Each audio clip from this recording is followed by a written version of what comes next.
My garden has come a long way since I first started getting it planted way back in February. And as always, it's teaching me a lot of lessons that I never anticipated this year. So come join me in my garden as we do our June garden tour. We're going to show you everything from what's going well to the struggles we've had to some of the surprises.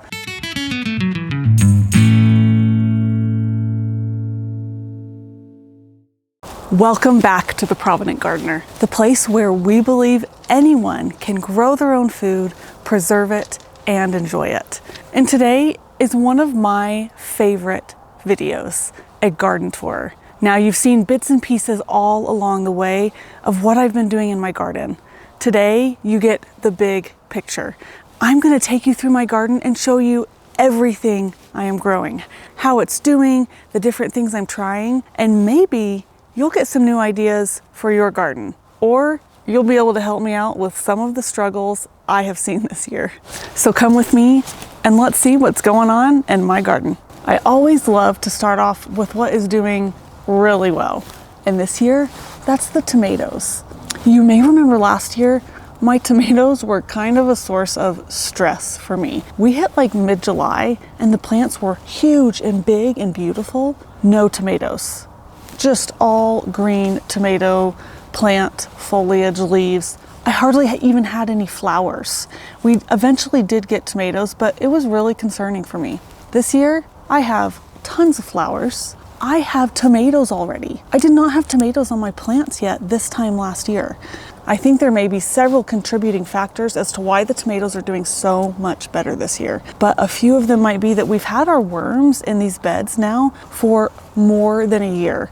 And so there are more good nutrients in the beds provided by those worms. And also last year, for the first part of the season, I was watering by hand. And I don't think the tomatoes were getting enough water. Once we got our irrigation set up last year, then they started to do better. Well, this year they've had the irrigation, our drip system in the beds since the beginning.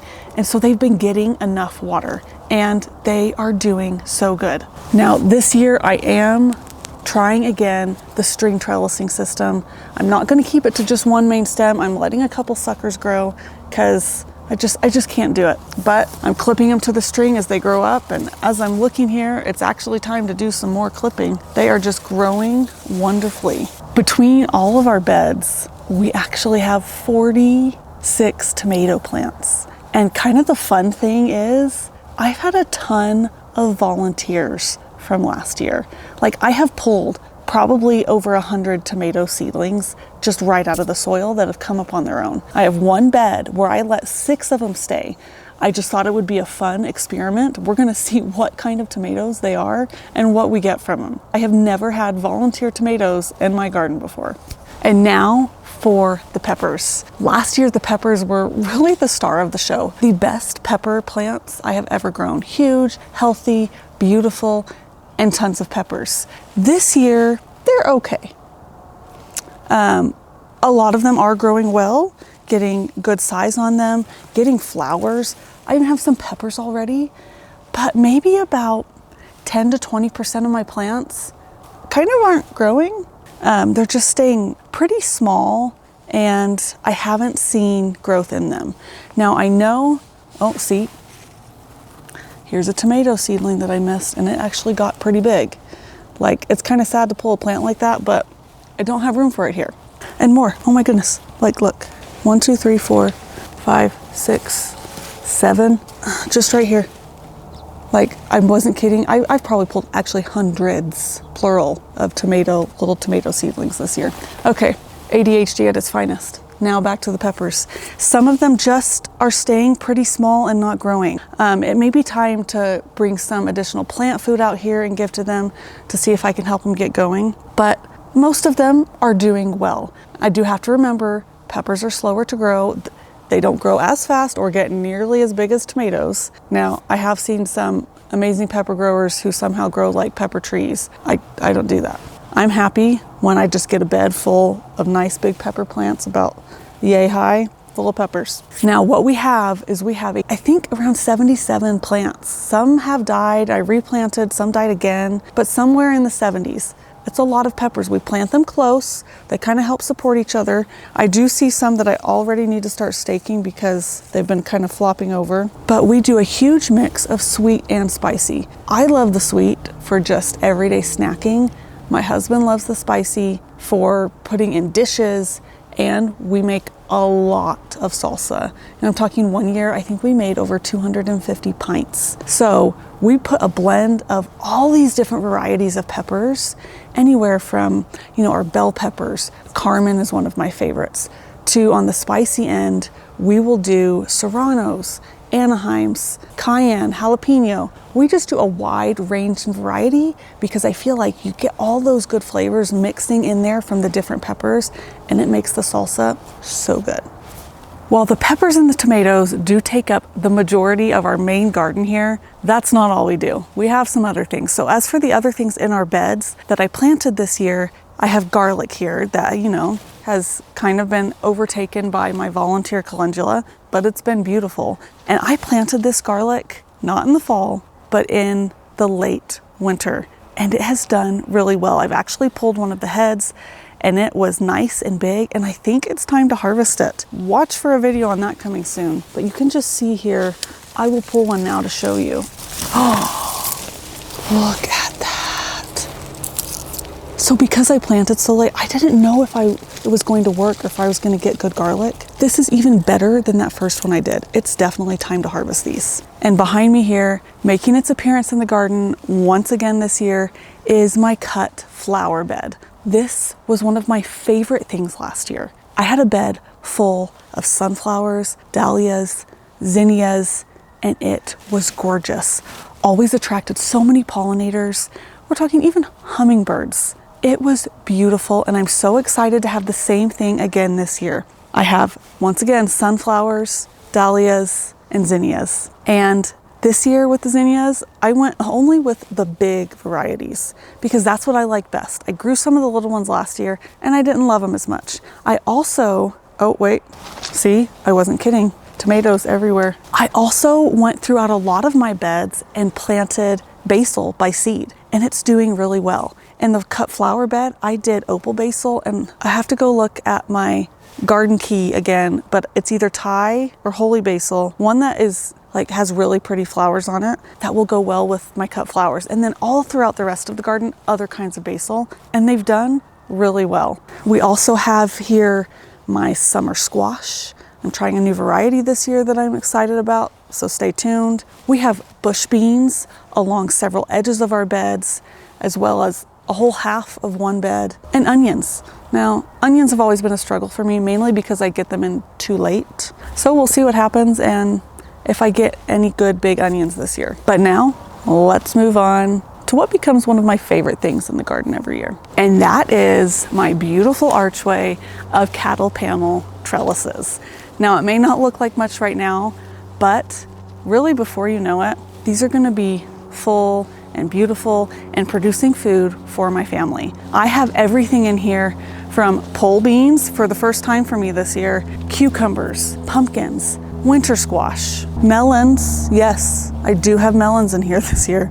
And because I planted everything by seed, things do look a little small still, but we're coming into a part of the year where they're going to start really putting on a lot of growth really fast and climbing up this trellis. Now, I will have to come out here and help them because this right here, this is a, I believe it's a small sugar pumpkin. It's trying to overtake the bed, not good. And it gains inches every day. It's all the way out here already. So I just have to come in here and kind of help it, hopefully gently without breaking it. And so, I've just kind of flopped it in here. It'll keep growing and then I'll kind of help it weave its way up. One problem we have already had this year is squash bugs. I think we've had a little bit of a weird winter because I've already found some big adult ones pretty early. And I came out here the other day with my tape and covered it in squash bug eggs. It's gross and I hate it, but it's just one of those necessary evils. And the best way I have found to keep up on squash bugs is by just regularly coming out into the garden and checking. And eventually for me, they always end up taking over, but by then my plants are so huge that it's not really a problem. So if you have the magic solution to the squash bugs, please, by all means, don't keep it a secret. let me know. And now for some of the exciting new things we added into the garden this year. Along the back, we were able to put in a new retaining wall and finish up this area of the garden. Last year it was like this huge slope that was a real pain to work with. Now we've gained like 3 feet and it's nice and flat, and we were able to put in these raspberry beds. They're doing so well. We have a yellow variety called Anne and a red variety called Joan J. And as you can see, we already have raspberries. Like some of these are almost ripe, and there are several coming on still, and I'm sure several more to come. Raspberries are one of our favorite treats, and we are so excited to have these added into our garden. Now, when we planted these, we kind of underestimated we overestimated what we would be able to fit in here. So we had a lot of extra. So we found another place to put them, created a new bed. Those aren't doing very well over on the other side of our house. We're not really sure why. They get enough sunlight, but we're happy with what we do have that is growing well. And maybe eventually the other ones over there will catch up. We also added in another large bed, 10 by 4. And what do you think we put in it? Mostly tomatoes and peppers.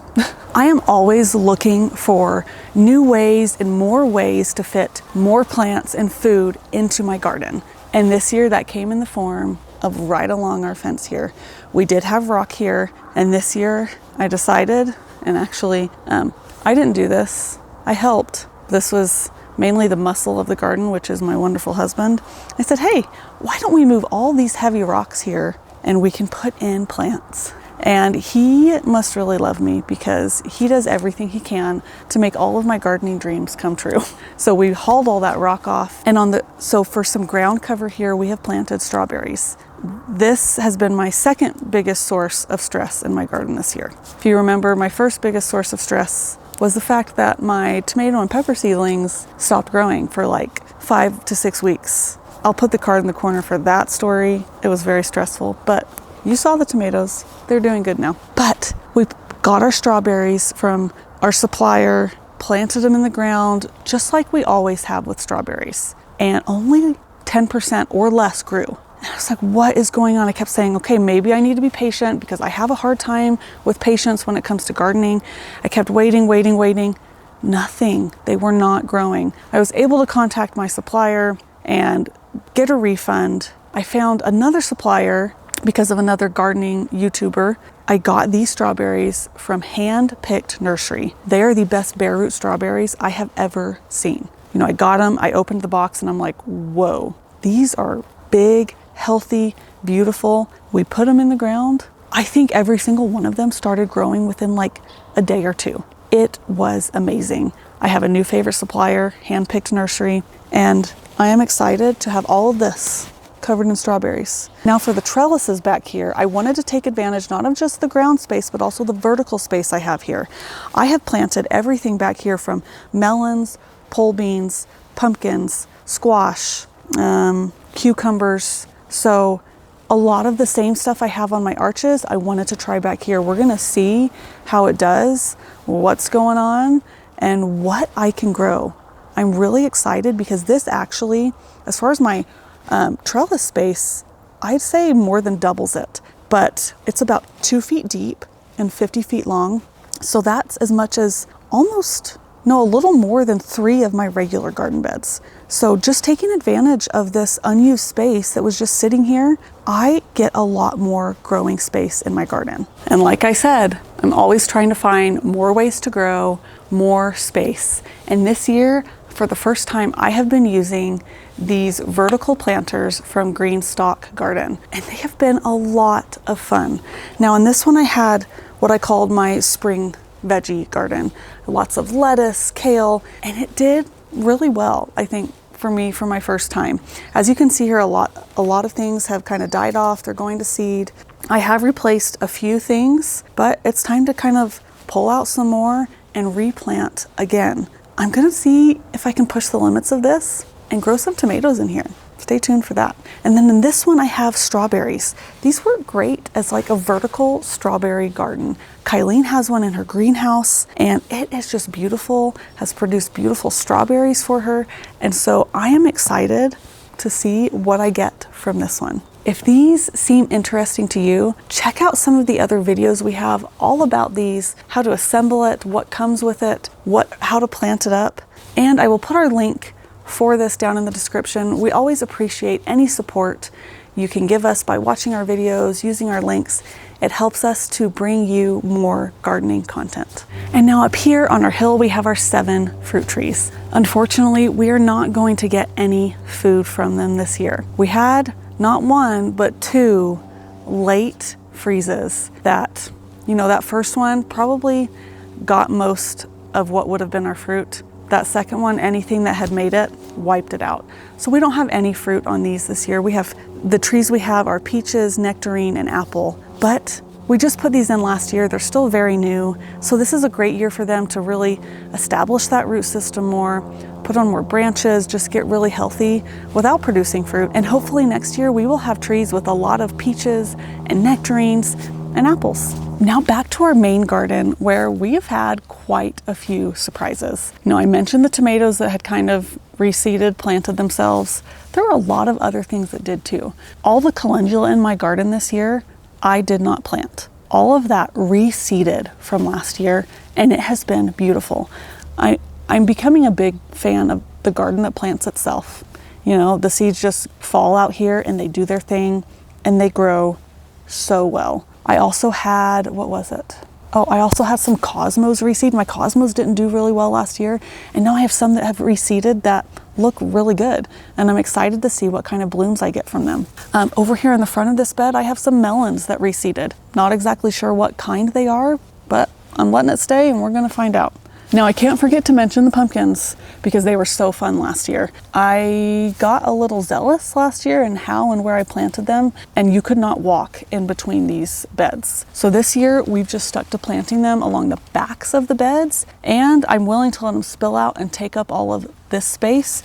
They're already getting pretty big, so we'll see what happens. But I love pumpkins. Last year was the best pumpkin growing year I've had yet, and I hope to get more this year.